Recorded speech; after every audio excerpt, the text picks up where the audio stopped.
ఉమ్మడి తూర్పుగోదావరి జిల్లాలో జనసేన పార్టీ పూర్తిగా ఖాళీ అయిపోయిందనే చెప్పాలి. ఇప్పటికే అనేక నియోజకవర్గాల ఇన్ఛార్జీలు రాజీనామా చేసి వైఎస్ఆర్సీపీలో చేరడం జరిగింది. ఈ నేపథ్యంలో కాకినాడ మాజీ మేయర్ కవికొండల సరోజ్ కూడా జనసేన పార్టీకి రాజీనామా చేశారు. ప్రస్తుతం సీఎం వైఎస్ జగన్ సమక్షంలో వైఎస్ఆర్సీపీలో చేరిపోవడం జరిగింది. మేడం చెప్పండి, జనసేన పార్టీ విడిచిపెట్టడానికి ప్రధాన కారణం ఏంటి? అదేవిధంగా వైఎస్ఆర్లో చేరడానికి కూడా ప్రధాన కారణం? నేను పాల్సిపల్లి సరోజ, కాకినాడ ఎక్స్ మేయర్. మరి నిన్నటి వరకు జనసేన పార్టీలో స్టేట్ సెక్రటరీగా వర్క్ చేశాను.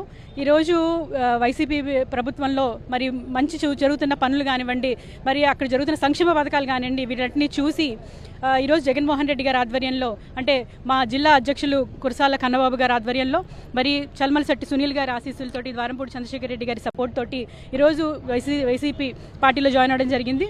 మరి లాస్ట్ 5 years నుంచి జనసేన పార్టీలో ఎంతో కష్టపడి మరి పార్టీకి సేవ చేయడం జరిగింది. అయినప్పటికీ ఎటువంటి గుర్తింపు లేకుండా ఈరోజు నన్ను ఒక చాలా దారుణమైన అవమానాలకు గురి చేసి ఈరోజు బయటికి రావడం జరిగింది.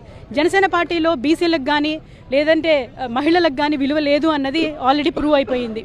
ఇచ్చిన టికెట్లు 21 టికెట్లలోని ఎంతమంది బీసీలకు ఇచ్చారు, ఎంతమంది మహిళలకు ఇచ్చారు అనేది ఒకసారి చెక్ చేసుకుంటే మరి మహిళల యొక్క గుర్తింపు ఏంటి అనేది క్లియర్గా అర్థమవుతుంది.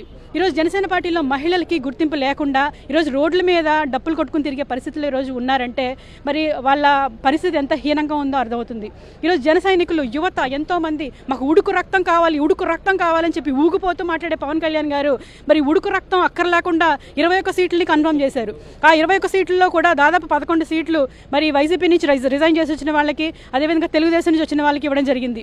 మరి వైసీపీ నుంచి రిజైన్ చేసినప్పుడు వాళ్ళు వైసీపీలో ఉన్నప్పుడు గూండాలు, రౌడీల కింద మాట్లాడే పవన్ కళ్యాణ్ గారు ఆయన పార్టీలో జాయిన్ చేసుకున్నప్పుడు వాళ్ళు చాలా ఉత్తముల కింద మారిపోతారు, పునీతుల కింద మారిపోతారు అని చెప్పి ఆయన జాయిన్ చేసుకోవడంలో అంతరార్థం ఏంటో ఆయన చెప్పాలి. మేడం, మీరు ఇప్పుడు కూడా గమనించారు, గతంలో కూడా మాట ఇచ్చిన ప్రతి ఒక్కరికి, ముమ్మడవరం కాన్స్టిట్యున్సీ కానీ, రాజోల కాన్స్టిట్యున్సీ కానీ, అమలాపురం కాన్స్టిట్యున్సీ కానీ కనీసం సీట్ ఇస్తానని చెప్పిన ప్రతి ఒక్కరిని మోసం చేసి ప్రతి ఒక్కరు మోసానికి గురయ్యారు. ఎలా చూడొచ్చు? మీకు అది ఓపెన్గా కనిపిస్తుందండి. సీట్లు అనేవి క్లియర్గా అమ్మేసుకున్నారు. కష్టపడి పనిచేసిన వాళ్ళు 5 సంవత్సరాల నుంచి వాళ్ళ సొంత డబ్బులు ఖర్చు పెట్టుకుని పనిచేస్తున్న వాళ్ళు, వీళ్ళందరికీ కూడా మీకు ఇవ్వలేదు అంటే మీకు అర్థమవుతుంది కదా. కనీసం క్యాస్ట్ ఈక్వేషన్స్ చూసుకోలేదు, మహిళా ఈక్వేషన్స్ లేవు.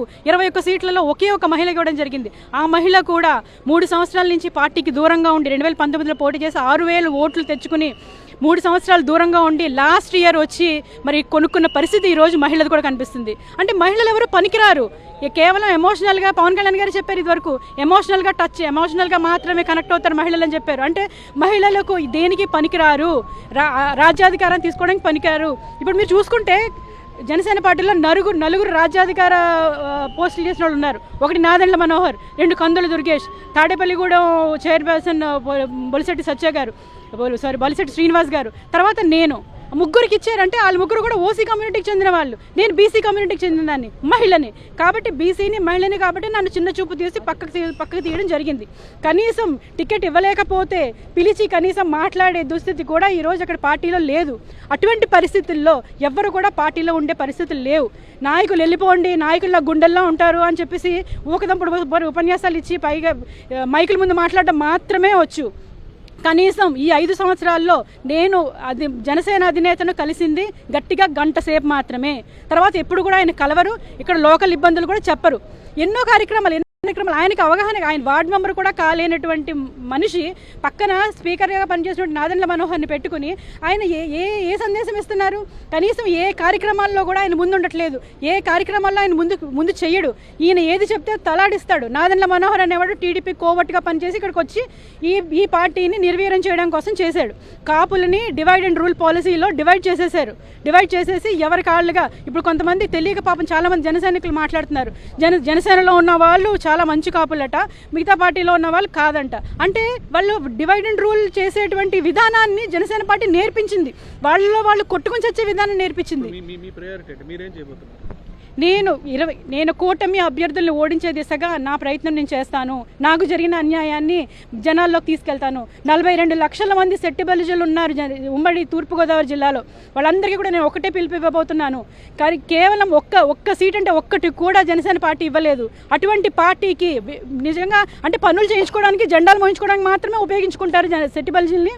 ఈరోజు సెట్టి బలిజలకి గౌడలకి కూడా గొడవ పెట్టే ప్రయత్నం ఈ పవన్ కళ్యాణ్ గారు చేశారు. భీమవరం మీటింగ్లో గౌడల కింద సెట్టి బలిజలు అందరూ కూడా యాడ్ అయ్యి గౌడాస్ కింద పేరు మార్పు చేస్తామని చెప్పడం జరిగింది. అంటే కులాలు ప్రతి కులాల్లోనూ డిస్టర్బెన్స్ కలగజేస్తున్నారు. ఈరోజు గుడులు డిస్ట్రక్షన్స్ గురవుతున్నాయి. 2019 తర్వాత ఇన్ని గుడులు నాశనం అయ్యాయి. పూజారుల్ని ఇలా ఇబ్బంది పెడతారని పవన్ కళ్యాణ్ గారు చాలా గట్టిగా మాట్లాడుతున్నారు. పక్కన 40 years ఇండస్ట్రీని పెట్టుకుని 2019 ముందు ఏ గుడులు ధ్వంసం కాలేదా? 2019 ముందు మీరు చూసుకుంటే 18, 17, 16 చూసుకుంటే ఎన్ని గుడులు ధ్వంసం అయ్యాయి, ఎంతమంది ఇబ్బందులకు గురయ్యారు. కూడా వైఎస్ఆర్సీపీని సీఎం జగన్మోహన్ రెడ్డిని టార్గెట్ చేసుకుని మాట్లాడడం తప్ప వాస్తవం అంటే గ్రహించే పరిస్థితి లేదు. పాలసీ మ్యాటర్ తెలియాలండి. ఒక పాలసీ మ్యాటర్ తెలిసినట్లయితే నాకు ఈ పాలసీ మ్యాటర్ తెలుసు కాబట్టి నేను ఇలా ఈ విధంగా వెళ్తాను అని చెప్తాం.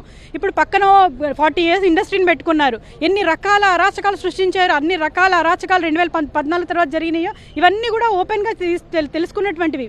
ఇటువంటి సందర్భాల్లో జగన్మోహన్ రెడ్డి గారి ప్రభుత్వం మీద దుమ్మెత్తిపోయడానికి రీజన్ ఉంటుంది. కేవలం వ్యక్తిగత కక్షలకి పాల్పడుతున్నారు. ఇదివరకు రాజకీయాలు చాలా స్నేహపూరితంగా ఉండేవి. ఎక్కడైనా అసెంబ్లీలో ఇబ్బంది ఒక మాట అనుకున్నా బయటకు వచ్చి స్నేహపూరితంగా ఉండే వాతావరణం కనిపించేది. ఈ రోజు ఎలా కనిపిస్తుంది?